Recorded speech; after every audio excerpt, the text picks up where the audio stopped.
Hi guys, welcome to my channel. And आज हम बात करेंगे India grid infrastructure investment trust की, जिसने 60% रिटर्न दिया है from listing days other than distribution of dividend और interest by the investment trust. अगर पावर सेक्टर की बात करें तो India become third largest energy consumer by 2030 and हम यूरोप को पीछे छोड़ देंगे एनर्जी कंजम्पशन में। अगर हम 2030 तक थर्ड लार्जेस्ट कंज्यूमर बनते हैं तो आप सोच सकते हैं एनर्जी की कितनी रिक्वायरमेंट होगी।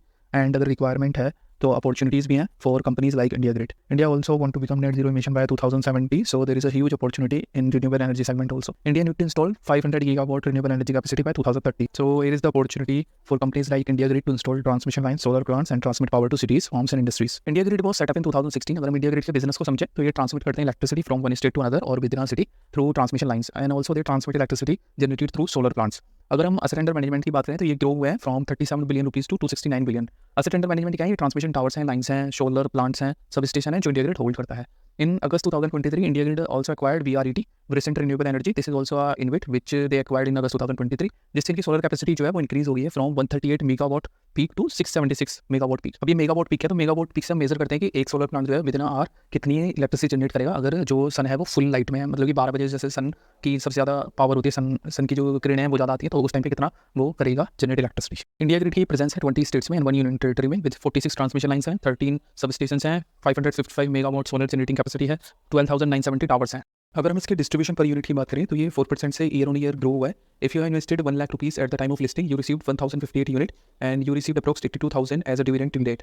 I am not suggesting you will invest huge amount in this. You may allocate 3 to 5% of your portfolio for quarterly cash flow. This is not an investment advice. Please consult your advisor first. अगर इनके structure की बात करें तो 21% KKR hold करता है। ये एक अमेरिकन इन्वेस्टमेंट फर्म है जो प्राइवेट इक्विटी एंड इंफ्रास्ट्रक्चर में इन्वेस्ट करता है ग्लोबली। इन्होंने इन्वेस्ट किया था मई 2019 में। 18% जो है वो GIC होल्ड करता है, सिंगापुर सॉवरेन वेल्थ फंड है, ये भी ग्लोबल इन्वेस्टमेंट फर्म है, and 61% hold by others including retailers. India Grid investment manager limited IIML ये मैनेज करते हैं operation, distribution of cash flow to unit holders, acquisition and merger, means ये overall operations देखते हैं कि क्या एक्विजिशन करना है, मैनेज क्या करना है, ऑपरेशन ठीक से चलना है। Axis Bank work as a trustee जो देखता है कि कंप्लायंसेस फॉलो कर रहे हैं नहीं कर रहे ट्रस्ट, और ये इन्वेस्टर के पॉइंट ऑफ व्यू से देखते हैं एवरीथिंग इज ओके। नाउ हम देखेंगे driving forces for growth in power sector for direct investment. News companies का सेटअप हो रही है इंडिया में, तो they need power for manufacturing their product and manage there offices. Second is national infrastructure pipeline, NIP क्या है? इसमें क्या करेगी गवर्नमेंट कि हम न्यू इंफ्रास्ट्रक्चर बिल्ड करेंगे, रोड्स बिल्ड करेंगे, पोर्ट्स बिल्ड करेंगे, रेल्स बिल्ड करेंगे, तो इन सब के लिए इलेक्ट्रिसिटी जरूरी है। एंड आप देख सकते हैं गवर्नमेंट ने सबसे ज़्यादा फंड जो है एनर्जी सेक्टर को एलोकेट किया है इन NIP।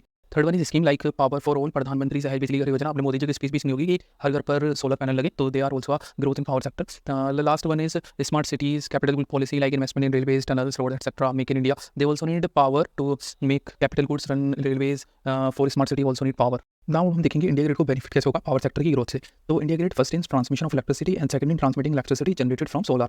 तो हम देखेंगे की ड्राइवर क्या है इन बोथ सेगमेंट, ट्रांसमिशन में एंड सोलर इंफ्रास्ट्रक्चर में। तो फर्स्ट वन इज की driver in development of transmission infrastructure. First is renewable energy integration. तो हम रिन्यूएबल एनर्जी क्रिएट तो करेंगे, ट्रांसमिट करने के लिए हमें ट्रांसमिशन इंफ्रास्ट्रक्चर चाहिए, तो वो कौन कर सकते हैं? इंडिया ग्रिड कर सकते हैं। क्रॉस बॉर्डर लिंक सेकंड, तो India Nepal transmission contract on 2017 देख सकते हैं। इंडिया बांग्लादेश MOU हो गया, इंडिया भूटान की बात चलेगी, हम इलेक्ट्रिसिटी इंडिया से भूटान भेजेंगे, तो this type of opportunity also coming in upcoming days, so this is a growth driver. Third one is railway electrification. तो हम क्या कर रहे हैं? इंफ्रास्ट्रक्चर को अपने कर रहे हैं, इलेक्ट्रिक कर रहे हैं, लाइक न्यू एक्सप्रेस बनने पे इलेक्ट्रिसिटी चाहिए, और न्यू रेलवेज बन रही है, वंदे भारत बन रही है, उन्हें इलेक्ट्रिसिटी चाहिए, तो ट्रांसमिशन जैसे होगा तो transmission infrastructure is required for all these things.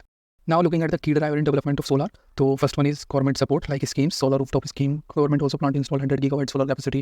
Subsidy is also given by the government. Second one is solar requirements from home. There now you look at the homes के छत पर solar panel लगे होते हैं, तो these are the normal things. Now third one is technology advancement, due to which क्या होगी हमारी solar installation cost होगी reduce होगी, and in future आप देखेंगे कि हर किसी के पास solar panel is a ordinary thing.